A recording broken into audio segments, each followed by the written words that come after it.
Good afternoon, everyone, and I want to welcome you to First Tuesday on the second Tuesday of the month. I'm Jamie Prankert. I'm the Dean of the Carlson School of Management at the University of Minnesota, and it's really exciting to gather with you here today for what's sure to be an informative, educational, and inspiring hour. Before I tell you a little bit more about Alex Rodriguez and Matthew Caldwell, on behalf of Minnesota Carlson, I want to thank our First Tuesday partners, our premier sponsor, Tennant Company, and our media sponsor, Minnesota Public Radio. Thank you to both of those wonderful sponsors. And of course, I want to offer a very special thank you to the many Carlson School of Management and University of Minnesota alumni and supporters who are in the audience today. And in particular, I want to welcome University of Minnesota Regent Ellen Luger and I would also like to give a special welcome to Mike Zeckmeister, who is the chair of the Carlson School's Board of Advisors.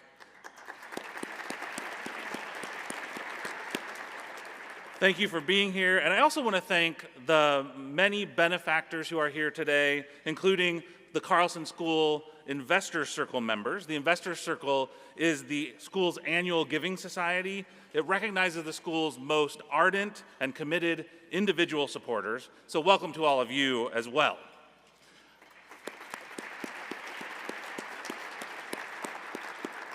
Okay, now I want to tell you a bit about Alex and Matthew, who are today's featured speakers. Alex Rodriguez is a true powerhouse in both sports and business. Best known for his legendary Major League Baseball career, Alex has seamlessly transitioned from athlete to entrepreneur. Today, he's the chairman and CEO of A-Rod Corp., an investment firm that backs brands across real estate, sports, and entertainment. He's also co-chairman of the Minnesota Timberwolves and Lynx, an Emmy Award-winning MLB analyst for Fox Sports, a former investor on Shark Tank, and the co-host of The Deal, a Bloomberg Originals series where he interviews icons in sports and business. Matthew Caldwell is the CEO of the Minnesota Timberwolves and Lynx, bringing with him a track record of building championship organizations and driving transformational growth. Prior to joining Minnesota, Matthew served as the president and CEO of the NHL's Florida Panthers. At 36, he became the youngest CEO in U.S. professional sports at the time.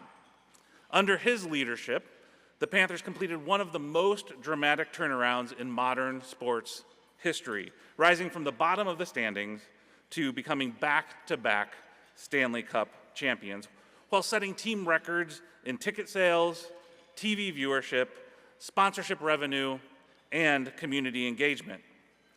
Before his career in sports, Matthew served as vice president at Goldman Sachs after earning a law degree and an MBA from Northwestern University. A U.S. Army veteran and West Point graduate, he brings a rare combination of disciplined leadership, strategic insight, and operational excellence to every organization he leads. Alex and Matthew will be in conversation with a familiar voice today, Chris Farrell, senior economics contributor at Marketplace, American Public Media's nationally syndicated public radio business and economics program. Chris is also a senior economics contributor at Minnesota Public Radio, frequently appearing on NPR News as a contributor and guest host. The author of 5 books on personal finance and the economy, we're pleased to have Chris with us once again today. Chris, Alex, Matthew, the stage is yours. Thank you so much for being here.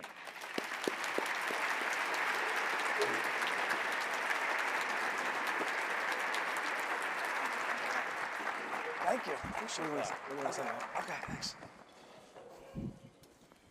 Well, thank you very much. And I'm really looking forward to this conversation, so I think we're just going to jump right into it. And I'm going to start off with you, Alex. So you now have ownership. So we're looking ahead with ownership. You know, what's your priority? I mean, besides winning everything and getting the championship, right? That's what we all want.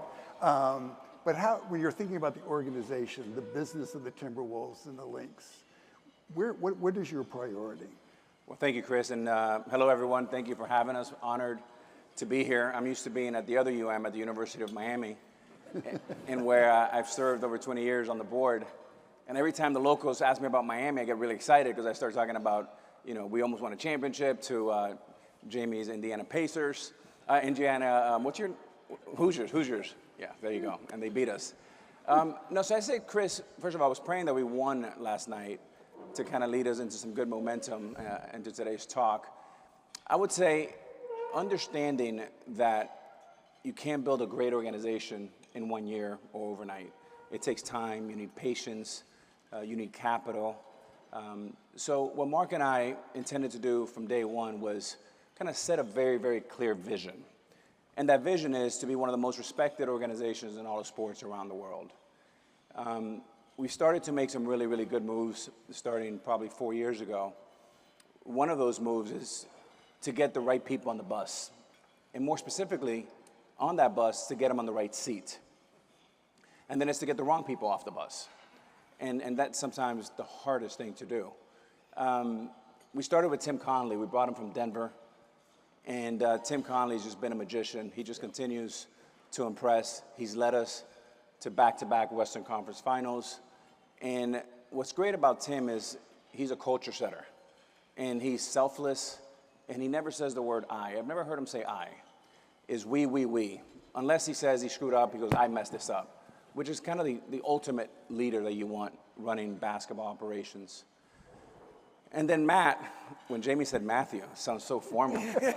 He did go to West Point and Northwestern and all these fancy schools. So anyways, I had the incredible task, and all of you can relate with this a little bit. Months ago, my mentor and his mentor, Vinny Viola, who was going to be our partner when we tried to buy the Mets, and when that came up short, this opportunity opened up months later. And Matt and I got to know each other pretty well, and Mark as well, Mark Laurie, my partner. So I had the incredible tough task to bring Matt and his incredible wife, Fernanda, to my home in South Florida in a beautiful weather day, 75 degrees, sunshine popping, to tell him that Minnesota in the snow was going to be the best place for him. It worked. It obviously worked. To spend the next decade of his life. So that was my task, to represent all of us in this room. And, bringing Matt on board, he's just hit the ground running. He's been on board less than a year. And again, he's kind of building on what Tim already started with just a great culture, a we attitude. And before I pass it back to Matt, I will say that we make a great team. Complementary set of skills. Matt has 3 degrees. I have a double degree with beer and wine. I got to get those two. So, your job is to make this vision about the change that's going to come about happen. Yeah. And one of the things that I was curious about that you said that the importance of innovation. Yeah. So what does innovation mean to you in the context of the Timberwolves and the Lynx? Yep. Innovation can take a lot of different forms. You can come out with new technology, which we did. We came out with a new ticketing system this year called Jump, where, this may sound like basic common sense to many of you, but the sports industry is still a little bit archaic in that they don't have a lot of data on their fans. And a big reason for that is, throughout the last 20, 30 years, a lot of times owners would be more focused on, winning games and drafting the right players, trading the right players, and they would outsource a lot of their systems. And one of that is your ticketing system, which is your bread and butter. You all know it, being in Minnesota athletics. So that's how Ticketmaster has become so powerful. But the problem with that is you have a third party that owns that data. So you can't target your fans, you can't get to know them, you don't have their email address or their cell phone, you don't get to really know them at the end of the day. So as soon as Alex and Mark, closed on the team this summer, in the span of 6 weeks, they implemented a ticketing system, which is very difficult to do. Anyone in athletics would know that. And that kind of innovation for a sports team to have, to really own the full customer experience is phenomenal. We put in a new lighting system. Jamie, you were telling me about it. Jamie went to the game last night. This was all Alex's idea to bring more of like a Broadway-style theater, vibe to the arena so that there's more focus on the court. It's great on TV. It helps the viewing process on TV where you're watching TV on either your actual TV or your phone or your iPad, any kind of streaming option. You want to have the best viewing experience. So this lighting system helps with that. But then it could be technology, it could be investment.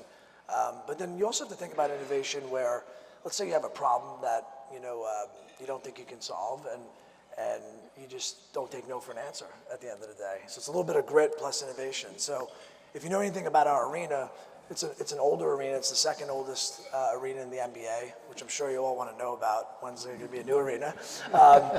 So we'll get to that later.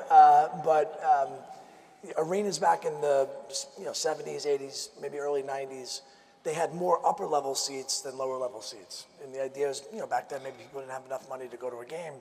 So just using round numbers, we have like 8,000 seats in the lower bowl, but we have 10,000 seats in the upper level. And it's kind of inverted.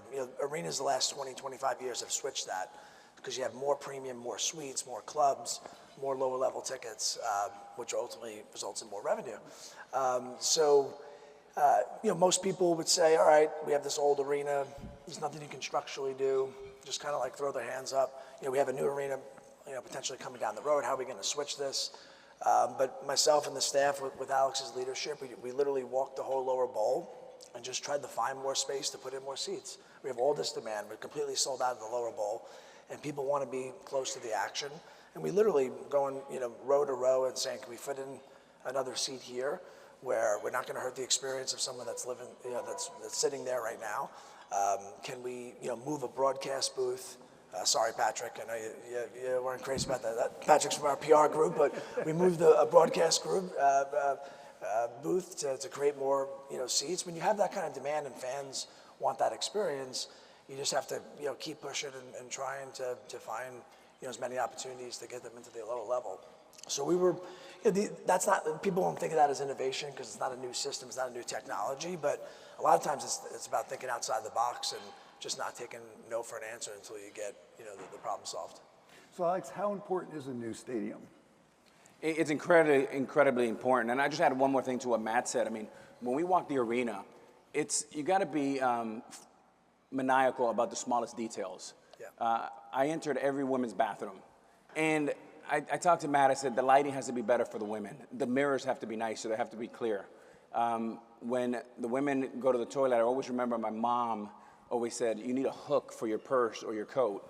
So I want to put a hook on the smallest details, but nothing like a new arena, but it starts there.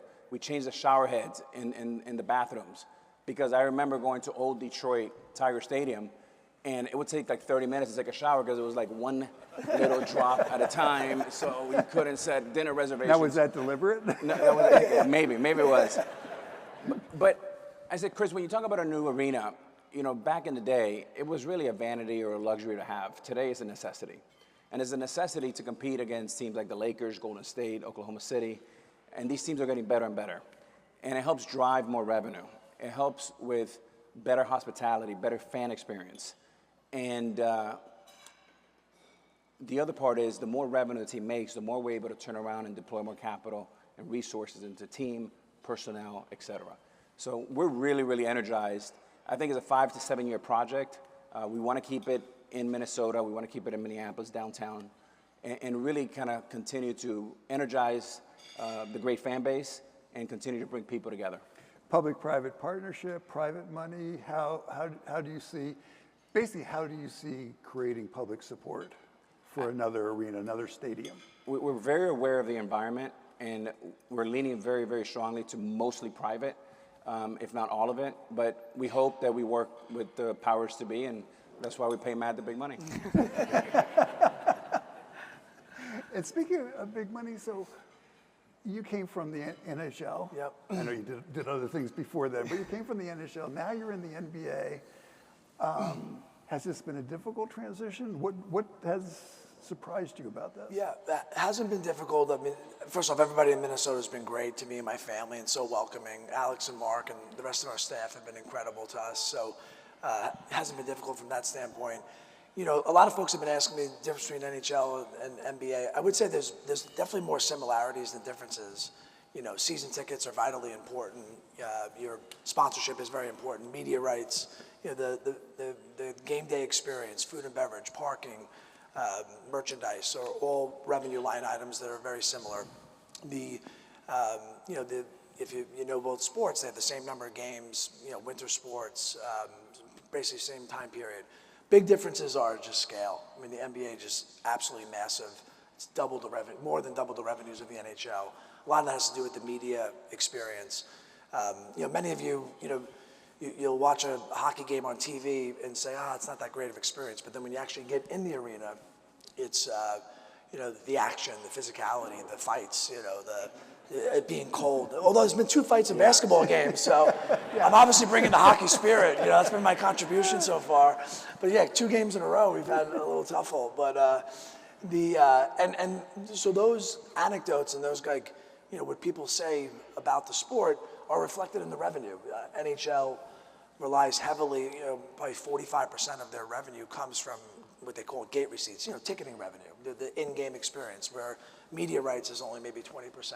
I'm just using round numbers. Don't quote me on it. But, NBA, for example, is great both live and on TV. So their media rights skyrocket. They're probably almost 3x the NHL. So you get a lot more media money. The superstars, they're following their individual brands just dwarf, the NHL. Again, nothing against the NHL. I love my time there. A lot of the players are team-oriented. They wear helmets. And when I say team-oriented, they have to rely on their teammates a lot more than other sports. I mean, you watch, in hockey, there's players, they play maybe 45 seconds to a minute, and they're coming off the ice. So your best player, your Anthony Edwards, might play like a third of the game, right? So you have the 2/3 of the game, you have like your second, third, fourth lines. So depth is so much more important. So it's hard to, and a lot of times the superstars don't want to become, big in the media because they need to rely on their teammates. So it's like a more team-oriented sport, which is great for culture and camaraderie and winning, but it's not great for marketing. I prefer the superstars. I'd rather market Alex and Ant, when you have these personalities that are, playing most of the game and they're encouraged to showcase themselves and get into some controversy, that helps. Not bad controversy, but just talk some smack to the other players. So the scale is just massively different, and even players that aren't superstars have massive brands. There's some social media posts that we've had this year just in the regular season of basic things like players going to the team plane to get ready for a road trip. And I saw the engagement on social media, and if our CMO is here, Mike, you can raise your hand. I've texted it to him. I said, these numbers have to be off. Like, there's no way we're getting 6 million views, for a player walking to and he starts breaking it down. Well, people love his sweatshirt, and he's representing this brand. And I was like, we didn't get 6 million views for winning the Stanley Cup, twice. We're talking about a sweatshirt and a lifestyle brand. But hey, that's great. Let's just pound it. Helps us sell more sponsorships. So the scale is totally different. Chris, if I may, can I piggyback on what Matt said? Talk about the scale of the NBA, because this is also what provided a great opportunity where Mark and I wanted to really get fully engaged in team ownership. It's such a global game. If you think about it, for the Timberwolves, 75% of our fan base is outside of the U.S. In comparison to the Lynx, where only 25% is. You have 400 million people playing basketball today in China, 300 million in India. And when you talk about NBA Europe, is a $45 billion annual business, $45 billion. Obviously, soccer's number 1, basketball is number 2. But from 45 billion annual business, we only own 1% of that. So when you think about upside, those are the kind of metrics that get you really excited from an NBA Inc. point of view. So how do you take advantage of this international picture as a business, expanding the Timberwolves, expanding the rest of the NBA?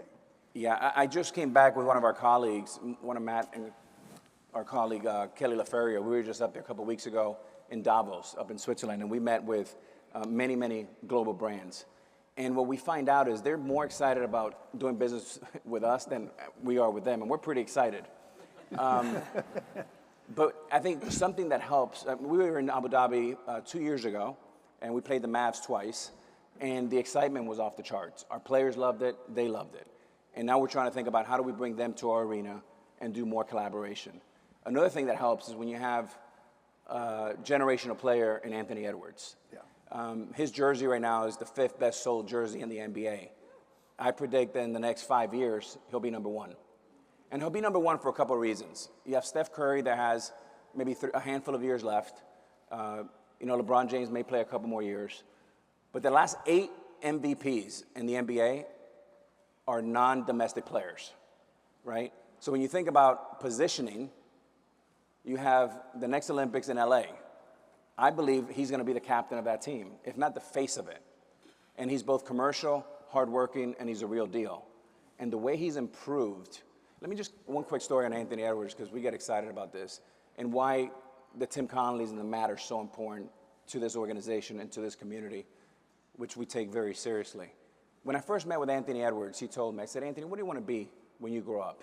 He was 19 years old. I was in the big leagues at 18, so I can relate with him a little bit. And I struggled when I was 18 tremendously in the big leagues. I got demoted 5 times. He goes, well, I want to be a perennial all-star, and I want to be a world champion multiple times like my hero, Michael Jordan. So once they tell me that, I got him. Because we have a barometer. Anytime that we see him slipping, I'm going to say, hey, remember that conversation we had? Would Michael Jordan do that? Would Magic Johnson do that? Would Larry Bird do that? Right? And when we first got here, he's 6'4", he likes to say 6'5", but he's 6'4". Last night after the game, he was like right at my eyes. I said, come on now, in the locker room. So he's 240 pounds. 240 pounds. His diet was a little bit off, 8% body fat. Last night, 220, from 240 to 220, not 8%, but 3%. Now, that may not sound like much, but believe me when I tell you, it is a different human being. It is the difference between an elite athlete, the 1% of 1% of 1%, versus a guy that's a pretty good top 50 player. And Anthony Edwards today is a top 7 player, and his goal is to be number 1. So this would be addressed to either of you, but then how do you, the history of smaller markets is it's really hard to keep a standout player like Anthony Edwards. So how do you keep Anthony Edwards that, when he's at the Olympics, he is captain of the Olympics, this is his hometown, this is his home team? I don't believe in that. First of all, we're not a small market. I take that very personally. I'm very protective of Minnesota and Minneapolis. We're a middle market to upper market. Right. We have over 15 Fortune 500 companies. You have a rabid fan base. If you're from Minnesota, I've learned this very quickly, having a home here. If you're from Minnesota, you never leave, and those who leave always come back. People love Minnesota, like it's part of the DNA. The way you keep Anthony Edwards is you create a great culture. You bring great people like Matt, like Coach Finch, like Tim Conley, like Patrick Reese and others. And you create an environment of excellence that you're going to push him to no end. Now, the NBA, whether you're in Cleveland, Minnesota, there's a lot of great benefits not being in a super primary market because you're able to grow up at your own pace. And I can tell you that from personal experience. I spent my first 7 years in Seattle. And I tell you, my one regret, I wish I would have spent another 3 years there because I had great tutelage in the Lou Piniella. I had a great leadership and continuity with Ken Griffey, Jay Buhner, Jamie Moyer, a bunch of great people. So if we build it, they will come and they will stay. And then just a question from the audience, and this one I'm going to direct to you, Matt. Both data analytics and human judgment play important roles in sports and business. So could you share how these work together when it comes to the Timberwolves? Yeah. The way I look at it is every decision we make there's an art element and there's a science. I always like to start with the science, like what's the data telling us? Let's say, for example, we're evaluating a player. I don't want to go too down that route, without Tim being here, but, what do the analytics say? And then you want to marry that up with your scouts, trainers, intel you got from the industry. So you're getting all this anecdotal evidence with what the analytics are saying. I think if you rely on one of those two too much, you have biases. I think it's important to be incredibly objective. On the business side, we look at our ticket pricing, how we fare against other NBA markets, how do we fare against other teams in town, how do we fare against markets that have the same DMA as us, like get as much data as possible. have that all laid out. And even when the algorithm is spitting out a certain formula or a certain answer, you have to gut test that. Like, talk to folks that have been in the market for a number of years. Talk to the sales rep that's on the phone all the time getting yelled at from a season ticket holder. And let's get all that intel, and then ultimately, I tend to make more tactical decisions, more day-to-day decisions relying on data, but real big, massive material decisions, I usually go with my gut. Now, obviously, look at all the data, get all the observation, get all advice, but then like what I'm feeling inside. That's how I generally kind of break the framework up. But I think both are equally important. In this day and age of AI, you get afraid that we're going to lose the whole human element. I'm a big believer in AI. It's going to make our lives a lot easier. You have to embrace it. But I don't think you can ever replace, what you're feeling in your gut, empathy, leadership. Those elements will still be very important to decision making. And Alex, this Chris, can I give you a real example? I'm sorry, but I'm excited to talk to this crowd because I don't know them very well. But last night, Matt and I were walking to our seats, and we had a couple of our sponsors together with us, and we had a great time. Obviously, we won. We needed that very badly. And the minute I come out of the tunnel, I have this fan. His name is Tony. And he was wearing me out.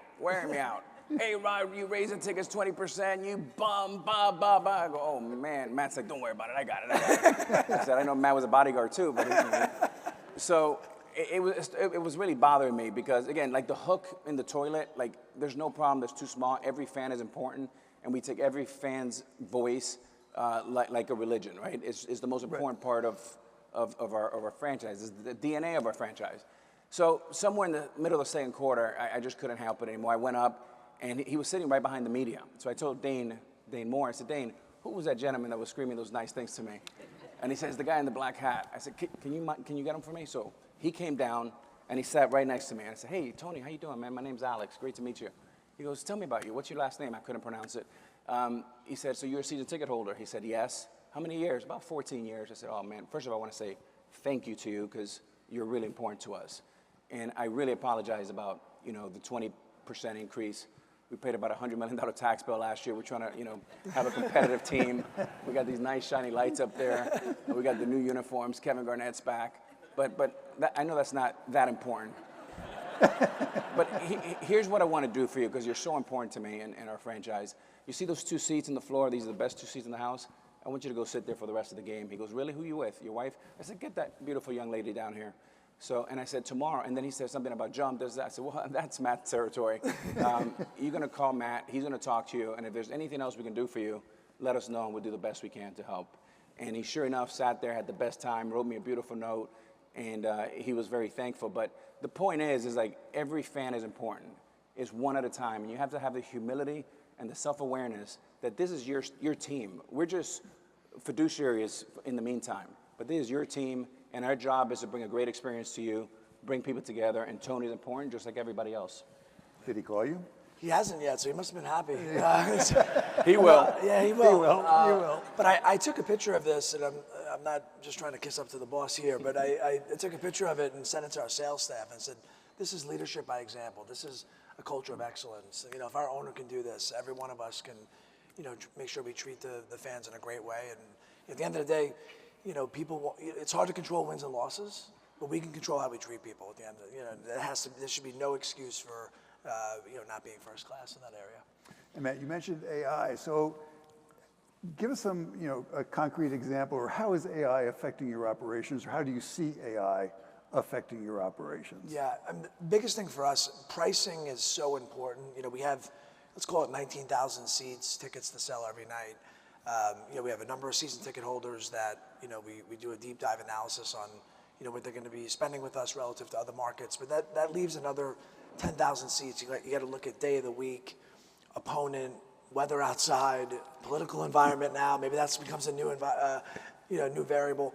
So all these things we're generally kind of doing somewhat manually. I mean, we've built out some of our own models, but AI is going to be able to get us to price, every second. What's the exact penny that we should be going up or down to maximize revenue. And the speed and accuracy that we're going to be able to price our tickets are going to be off the charts. I think it's also going to help with expense management. We have so many expenses around the arena. All the obviously utilities, but maintenance, supplies, what we order for the bathrooms that we're running into and cleaning up, being able to do that in a timely manner, the cheapest cost, RFPing that out to vendors to make sure we get the best pricing, getting all that information uploaded so someone can make a decision. I mean, there's a lot of things that we're doing manually today that we'll be able to get automated with AI. So we're excited to embrace it. So one of the questions from the audience is, you're a player, now you're an owner. So what have you learned about that relationship between players and owners? Because now you have a different perspective. I would say empathy is number one. To really understand how difficult and challenging it is to be an athlete, a world-class athlete, one of 450 athletes in the greatest league in the world. The amount of attention through social media. I'm so happy that I didn't play in this era in social media. I got myself in enough trouble without that. And really how important it is to communicate. It's like the example I gave earlier about Anthony Edwards. The minute we get to know our players, the minute we get to know our friends and our colleagues, that's why I'm a big proponent about getting to the office and working with your partners, is the minute you understand what makes them tick, then you're able to hold them accountable with their truth and their integrity, right? And being honest and calling your teammates out in a respectful way. I always say compliment in public, construct feedback in private. I think all those little things that we learned from our grandparents go a long ways. And then the ability there's a huge gap, and it's getting further and further. It's a little bit like a microcosm of what's happening in our society today, is the gap is getting wider and wider between players and owners. You're seeing this a little bit in the CBA with Major League Baseball, which I kind of fear what's going to happen next. I'm hopeful, but cautiously optimistic, is that we need to build more bridges between players, front offices, and ownership. Because the more they talk, the more they realize, the more they have in alignment. And so those kind of things. And so, following up on that, how hard was it? How easy was it? Going from, the ball field to the boardroom. Now you're running businesses. So how difficult a transition was that for you? I would say exciting. It's always difficult. I mean, playing baseball is difficult. Being in business is difficult. Being a parent is difficult. Everything is difficult. But you have to focus. And I think the world there's an epidemic for attention today. They call them distractions. I call them attractions. I remember, Chris, I was at a seminar a few years ago, and the great coach, Bill Parcells, had a great story. And the story said when he played high school basketball, he had a very tough disciplinarian, militant coach. And he was big and tall and strong and very intimidating. And he had one rule. The one rule is you're not allowed to look or talk to the referees in basketball. So he was great for most of the year. And then early in the playoffs, a call went against Bill Parcells. And he got up and reacted. And he got in his face. And the guy gave him a tech. And they lost that playoff game by 1 point. And it wasn't a good day for Bill. And the next day he shows up at practice and he gets thrown out of practice. Comes back the second day, gets thrown out of practice. One more day, so 3 days he gets thrown out. The fourth day he comes back and he remembers the coach on a whiteboard with a black Sharpie writes, undisciplined people do dumb things. Disciplined people do smart things. Which one are you? And I think the point of that is, Chris, is that you need discipline, passion, and structure to win in sports, to win in business, and to win in life. So whether it's sports or the boardroom, you need discipline, structure, and a great team. And Matt, sort of same question to you. I mean, boiling it down, you had military career, investment banking career. Now you're a sports executive. I mean, those are quite dramatic transitions in a relatively short period of time. And so what have you learned about career transitions and thinking about it? Yeah, they're all been difficult. Anytime you have change, whether you're moving jobs, locations, you have anxiety around meeting new people. But I think when I feel that anxiety, I start to say to myself, I must be doing something good, because otherwise I'd be complacent. I think Kobe Bryant said this. Pressure is a privilege at the end of the day. If there's a lot of pressure on you to perform in a sporting event, in a big M&A deal, or big ticket sale, big sponsorship deal, there's a reason for that. They're depending on you to deliver, so you have to work hard and you have to focus. So anytime I get some of that anxiety, anytime I feel like this transition's a lot tougher than I expected, I remember that I put a lot of time and effort into this, and I have to give it full throttle. But there's also a lot of similarities and correlations between these industries. People say to me all the time, "How'd you go from the military to Wall Street?" Like you think they would be so different, and there definitely is some differences. First, start with pay, but given that I had combat experience, given that I went to West Point, I've been through boot camp, been shot at, when I walked on the trading floor, there was definitely some macho, traders that were like, "Okay, this guy belongs," I'm like, "Well, you didn't pick up a rifle. What the hell did you do?" But there was a connection around, working hard, working late, fast-paced environment. When people would get stressed about putting a trade through or getting back to a certain client with information and freaking out, and I'm saying to myself, like, I've been in much more stressful situations than that. So there's a bit of like a locker room mentality on the Wall Street trading floor that was very similar to my Army days.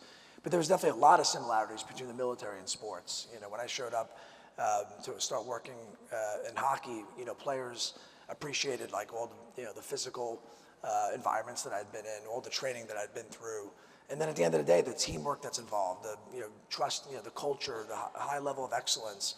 I've been in military units where your life depended on the person next to you, right? So that trust and brotherhood and sisterhood that you built, is hard to replicate anywhere. So, when I share some of those stories with players, they realized how much they needed to trust the person to their left and right. And if there was someone that wasn't trustworthy or toxic, they needed to get off the team. So I think there was actually a lot of similarities. You can learn the technical part of the craft if you work really hard, and there's growing pains, but there's also a lot of foundational things that go between all those different industries.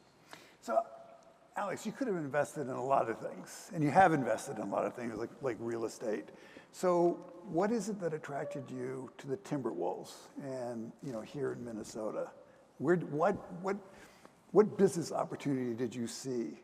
Because $1.5 billion, it's a reasonable amount of money. This is true. And you need to get a return on that.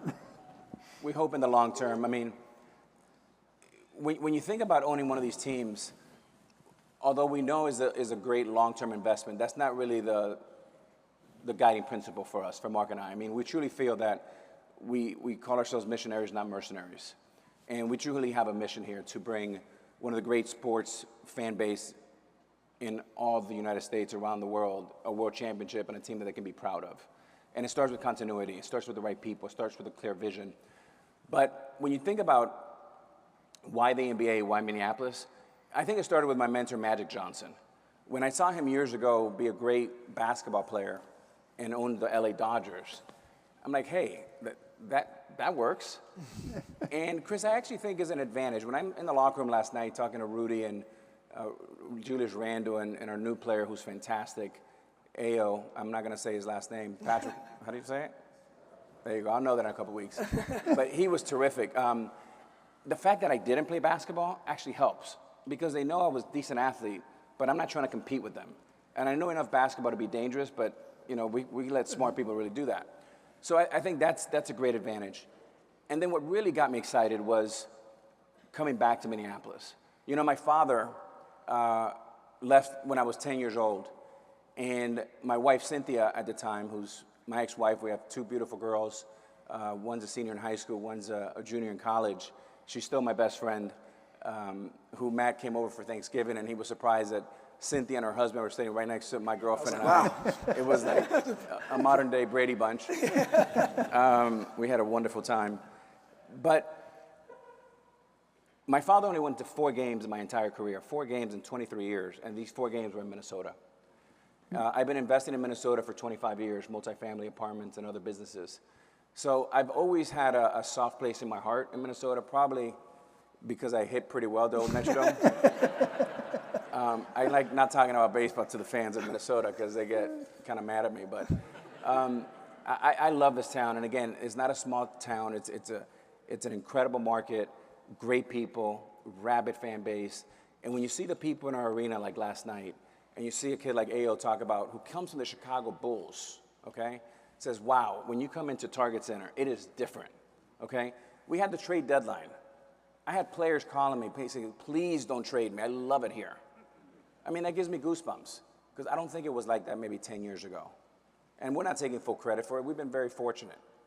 And then when you have someone like one of the greatest players in the world, not mentioning names or teams, saying, "I want to go to Minnesota and I'll extend if you trade me there."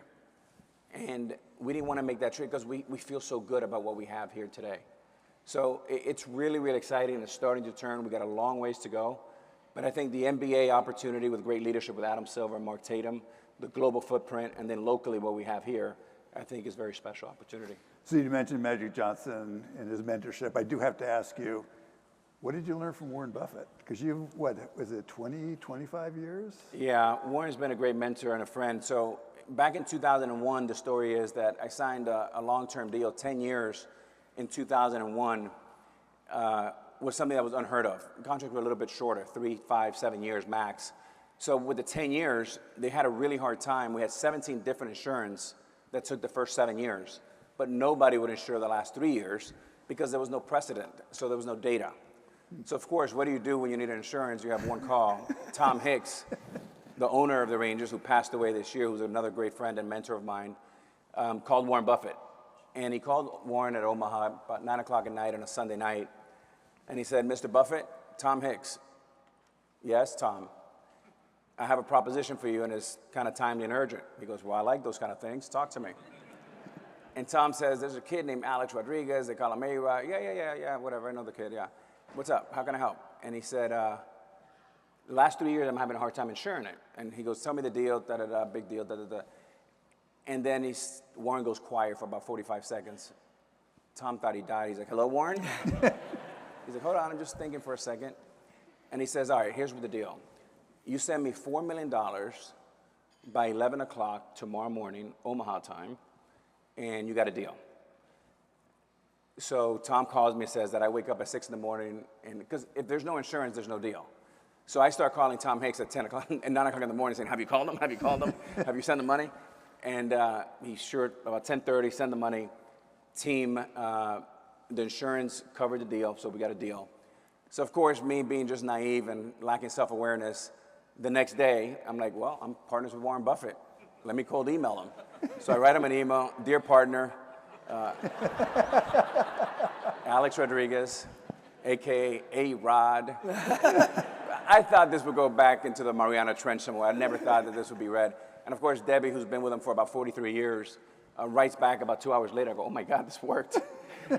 Letter from Warren Buffett. She writes, he goes, so long story short, that led to about 8 years of me going to visit him every year.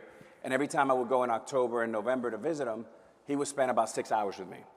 We would go over every business we owned, balance sheet, great. I mean, the lessons were unbelievable. And then we would always end with his favorite steakhouse. We'd have a nice steak dinner. And at the end of that dinner, he would always make me eat one of these big sundaes. And he said he would always check my body fat to make sure that his money's good with me. And he said, "You got to keep that body fat down. I got to make sure my insurance is good." And that just led to about 20 years of. And I think the two lessons that I learned, and I always said, "Mr. Buffett, if there's two or three things you can teach me, what would those lessons be?" And of course, I carry a notebook everywhere because I forget everything. And I take out my notebook and pen. He goes, "Oh, no, this would be very simple. You don't need to take a notebook out." I said, "Great." He said, "Number one, be the best baseball player you can be. And number two," he goes, "be an absolute gentleman." And that was it. Good advice. That's Great advice.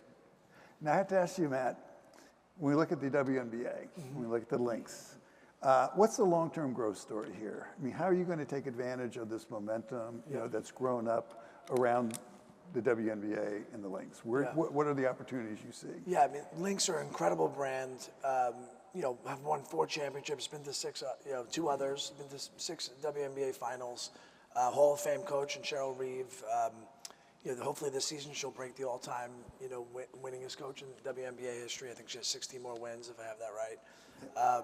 Incredible fan base. When we came here Labor Day weekend, the Lynx were just finishing their towards the end of their regular season. So our first game in Minnesota was going to a Lynx game. So Carly, you got my kids like hooked right away. Especially my daughter's more of a Lynx fan than a Wolves fan, and so the brand's incredible. That's in total growth mode. Like we already have the winning and team performance figured out. We just have to get more people interested in women's sports, and you've seen all the headlines of how much women's sports are growing, especially here in Minnesota. WNBA is on a skyrocket pace. There's obviously a big CBA negotiation going on right now. I can't comment on it, but hopefully that gets all worked out. All leagues go through this.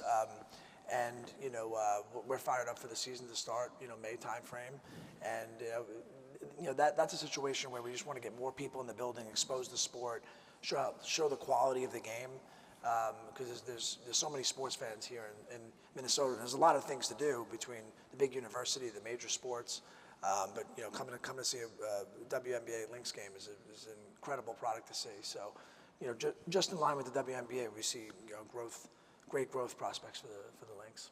Yeah, and Chris, let me add one thing to that, is that, some things when you buy a business, the first thing we like to do is for a year do nothing. Really understand who's in the room, who does what. And it's impossible to decide in 2 or 3 months. Again, this is where ego comes into play. They want to just fire everyone, bring in their own people. But I actually have learned that the best way to do is, and this is an easy situation, right? This is just get the hell out of the way.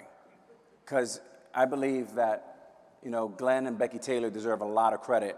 They've done a phenomenal job with this franchise. And Mark and I and Matt and our leadership is not to mess it up.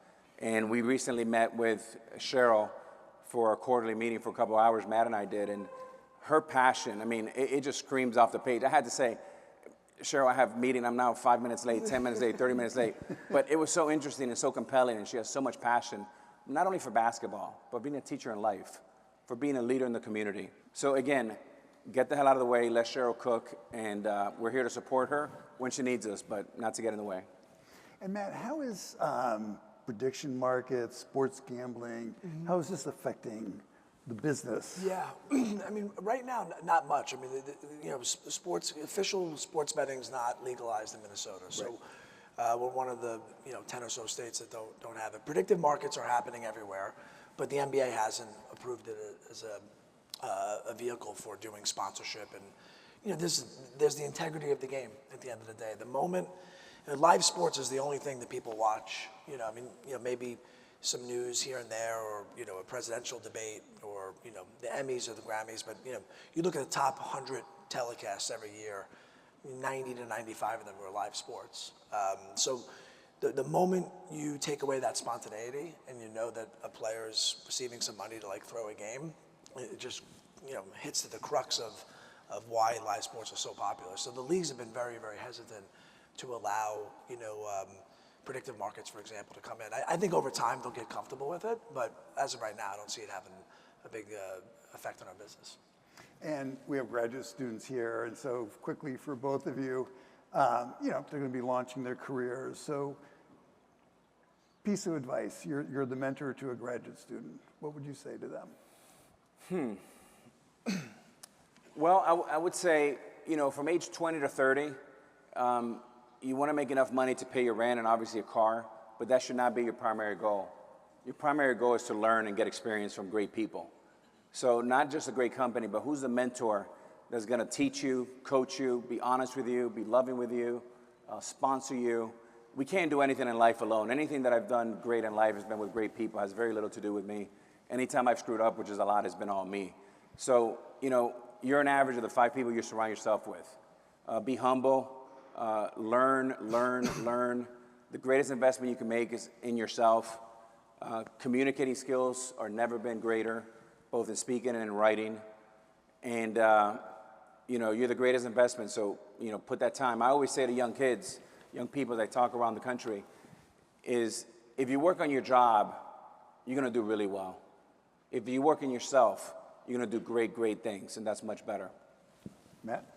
I would double down on what Warren Buffett said to Alex when he said to him, be a great baseball player, be the best baseball. I think what he was getting at is, whatever the task at hand that's in front of you, whatever job that you're in, be that all you can be, to use a good old Army term. Because I think a lot of us have a tendency of like, hey, I don't really like this job, or I don't like this project, so let me think about, 1 foot in, 1 foot out. Let me figure out, let me go network and try to get another job. And people see right through that, right? So the best you are at your current job, like promotions and opportunities are going to come up for you. I didn't realize it at the time, but when I got out of West Point, I mean, I loved being in the military. I didn't think I'd be in the military for 20 plus years, but I still wanted to be the best officer while I was there.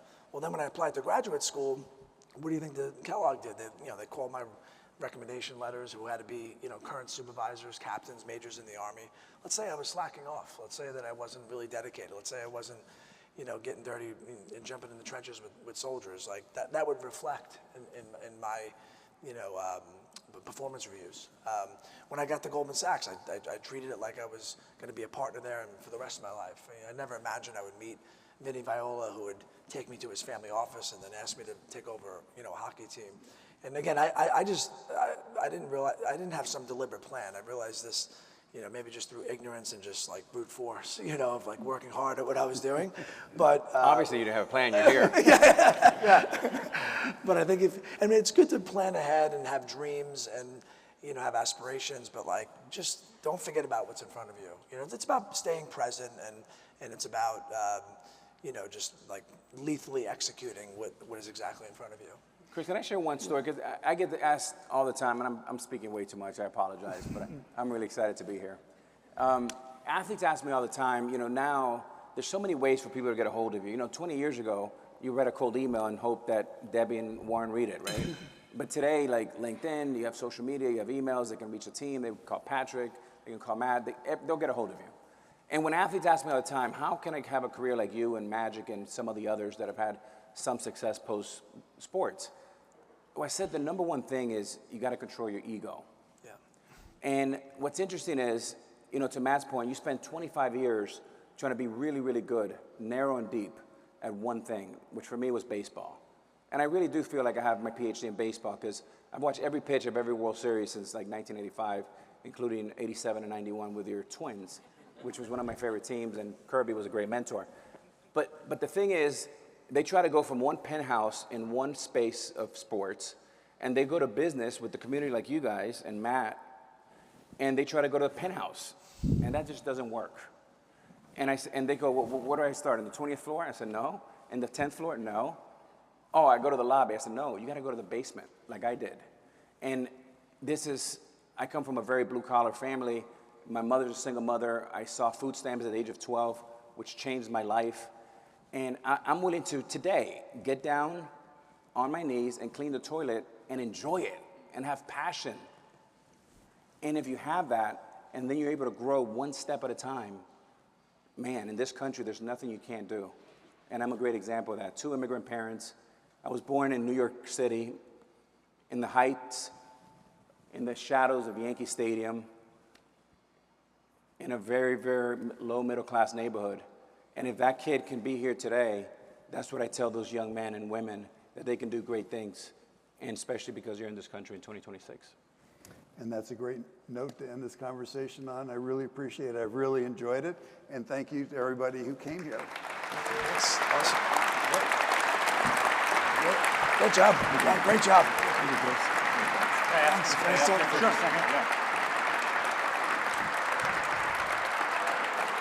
So, there you go. All right. So what a tremendous program. I hope that you enjoyed it as much as me. Thank you to Chris and to Matt and to Alex for inviting us into that conversation, being able to take part of it. It was fascinating insights. We learned so much. I think to all the parents in the audience, what a gem you got to be able to go home to your children and say, I heard A-Rod say today that he will passionately and happily clean the toilet. Yeah. I also want to say, or give you as a token of our appreciation, these Minnesota Carlson branded shoes, just like the ones I'm modeling today. We know that the Wolves and the Lynx don't wear maroon and gold, but we think you'll look great in these, and we hope that you'll think fondly of us when you slip them on. So I think the top ones are yours. Thank you. And those are yours. Thank you. So thank you so Thank you very much. much. Yeah, thanks a lot. Thank you. I was complimenting you on the shoes. Yeah. So, Can we take a picture? Oh, yeah. yeah. So for all of us, before we wrap up, I just want to remind all of you that our next edition of First Tuesday will be on April 7th, when we'll be pleased to welcome as our featured speaker Bob Frenzel, who's the chairman, president, and CEO of Excel. So look forward to seeing you then, and otherwise, have a wonderful day. Thank you so much for being here. Thanks a lot. Great talking to you.